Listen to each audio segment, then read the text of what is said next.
Olá, pessoal. Vamos iniciar aqui agora. Vamos ver como que funciona o programa aí, o Virtual Lab da Pearson para áreas de física. E como vocês conseguem observar, ele simula como se fosse uma bancada aí de determinados experimentos de física, né? Então aqui nós temos uma série de objetos. Vocês percebem que eles estão todos identificados em inglês. Então esse programa ele é interessante para você trabalhar em projetos interdisciplinares aí com a língua inglesa. E aqui nós temos alguns objetos aparecendo em cima da mesa e desse lado nós temos como se fosse um olho virtual, né? Que corresponde à visão desse carinha aqui, que é o nosso observador, tá, gente? E o que ele enxerga no momento que a gente coloca ele em determinadas situações, tá? Então, nós temos algumas coisas aqui, como por exemplo, nós podemos tirar algumas cores, nós podemos deixar ele cego algumas cores. Tem o height factor aqui, que é o, o assim, a mudança que a gente tem no tamanho, na altura, no caso, de determinados objetos. Quando é 0,54 significa que ele diminuiu, né? E nós temos também aqui mudança de foco. A gente tem também aqui o grid, que é essa escalinha para a gente medir o tamanho do nosso objeto, tá, gente? E enfim, nós temos aí uma série de fatores para a gente conseguir enxergar os objetos. Então hoje eu vou pegar com vocês alguns experimentos pré-feitos, pré-moldados, e vamos dar uma geral aí pela ótica, tá, gente? Tanto para vocês alunos que têm curiosidade, quanto para vocês professores para terem algumas ideias, tá?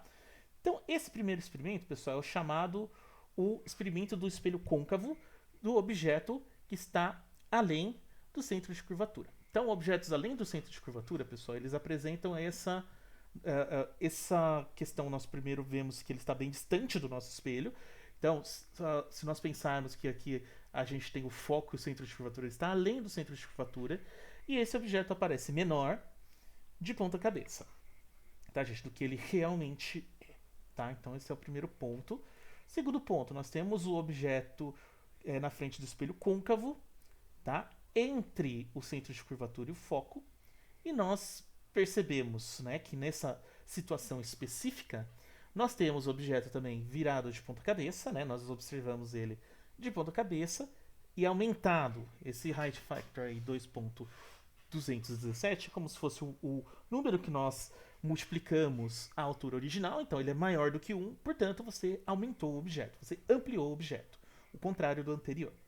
Tá, gente? Então, vamos agora para o caso do objeto no centro de curvatura. Nesse caso, pessoal, nós temos de novo o objeto de ponta cabeça. Nós temos agora uma outra coisa bastante curiosa. O height factor está 1, ou seja, o tamanho do objeto não é alterado. Ele fica do mesmo tamanho. Então, sobre o centro de curvatura, nós temos essa característica. Por outro lado, quando nós colocamos o objeto no ponto focal, ou seja, exatamente em cima do foco, nós não temos objeto, pessoal. Nós perdemos o objeto. Isso é um modo bastante interessante de você conseguir achar o foco de um espelho desse tipo, espelho côncavo, aquele que nós temos ah, em salões de beleza, nos oculistas e tudo mais, que é você observar a sua imagem e na distância que você não enxerga uma imagem tua, essa é a distância focal. Isso é bastante interessante. Agora, vamos ver o espelho côncavo com o objeto mais próximo do que o ponto focal. Então agora ó, o objeto está bem próximo do espelho e nós observamos esse objeto sem inversão, ou seja, ele está de cabeça para cima, e o height factor dele, olha só, 2,237, ou seja, ele foi ampliado. É assim que a gente utiliza os espelhos, tá, gente, do tipo côncavo quando nós estamos dentro de salões de beleza e tudo mais. Nós nos aproximamos bastante dele e observamos uma ampliação. Tá? Então, esse é o uso que a gente tem normalmente dentro dos salões de beleza. Os outros casos, pessoal, nós utilizávamos mais para projeção, ou seja, para jogar a imagem do objeto em outras superfícies.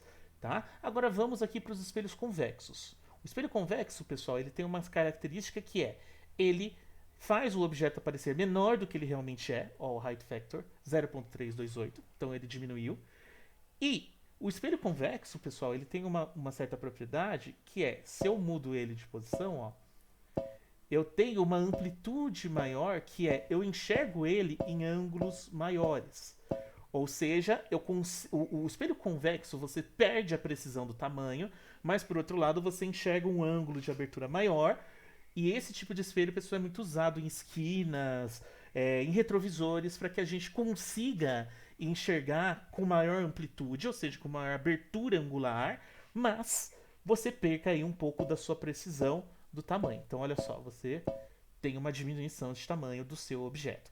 Por isso, às vezes, quando a gente está no retrovisor, a gente se atrapalha, né, olhando para o retrovisor, que é um espelho desse tipo, na medição da distância com outros carros e ocorre o fechamento, tá, pessoal? Porque você tem a impressão de que o carro está mais distante por conta dessa redução de tamanho, tá bom? Agora, vamos ver aqui a reflexão do laser. Então, gente, o laser, quando ele é refletido em diversos pontos, né, em que tem espelhos, nós podemos formar reflexões sucessivas e fazer com que esse feixe de luz chegue em diferentes lugares.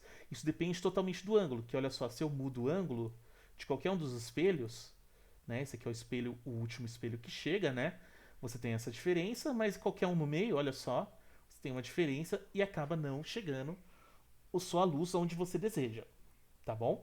Agora vamos ver aqui o campo visual. Então esse aqui é interessante, pessoal, por causa do seguinte, o observador está aqui e esse observador consegue, olhando diretamente para esse objeto, ele enxerga as costas dele, que está aqui sendo mostrada, e ele também enxerga pelo espelho a frente desse objeto. Então você consegue, na mesma visão, você consegue ver a frente e atrás do objeto. Ou seja, um espelho, pessoal, consegue ampliar a tua visão, faz com que você consiga enxergar coisas além do que você enxergaria normalmente por essa reflexão que ele causa.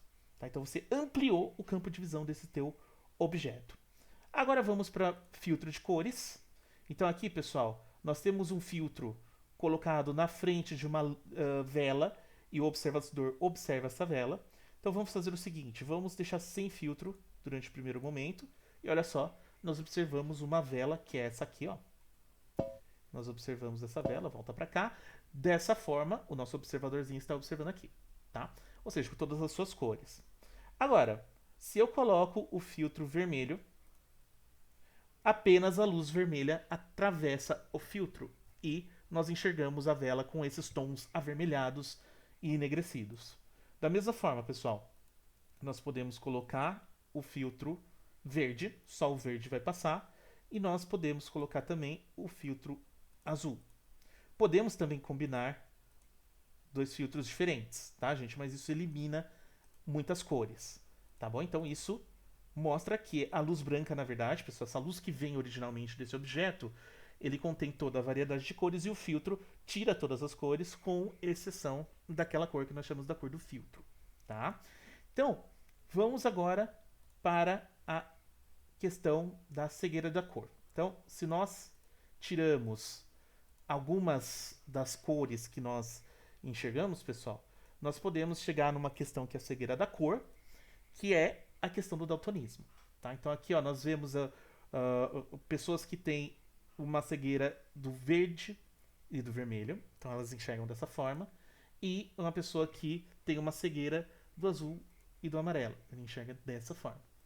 Tá? Então isso mostra como que pessoas que têm daltonismo enxergam o mundo. Tá? Nós temos também a difração, onde nós jogamos luz branca aqui, e essa luz branca atravessa dois prismas, tá, gente? Que são dois pedacinhos de vidro triangulares, e nós temos a separação das cores, tá? De acordo com a ordem do arco-íris. Então, na verdade, a cor branca, pessoal, a cor do sol, não é bem a cor branca, ela é uma composição de várias cores, tá bom? Nós temos também a questão da subtração de cores, que é o seguinte, você passa pelos prismas normalmente aqui, e usando isso aqui, tá, gente, esse meu objeto, que ele é como se fosse um aparador de luz, ele é uma parede que vai fechando a luz, nós podemos fazer com que parte dessa luz aqui seja bloqueada, olha só. Eu posso bloquear a luz, vocês perceberam que eu fui bloqueando, e ali do outro lado saiu só o vermelho. Eu posso também liberar a luz, e ó, o resto das cores vão aparecendo, e eu recupero o branco. Então eu posso também ter uma seleção e uma composição de cores diminuindo a quantidade de cores que eu componho ali do outro lado, tá? Nós temos também o, o caso da lente de aumento, tá, pessoal? Que você aumenta o tamanho de um objeto, você coloca aqui na frente do objeto, ele aparece ampliado, aqui no caso 4 vezes, tá? E isso pode ser feito e produzido diretamente sobre a lente. Se eu clico aqui com o botão direito, olha só, eu posso mudar algumas características da minha lente e ver o que acontece, tá? Isso é bem interessante. E nós temos também as lentes divergentes para as pessoas que têm aí essa questão da miopia. Então temos todos os tipos de lente aqui, tá? Para você conseguir entender. Tá, pessoal? Bem, basicamente é isso e até a próxima.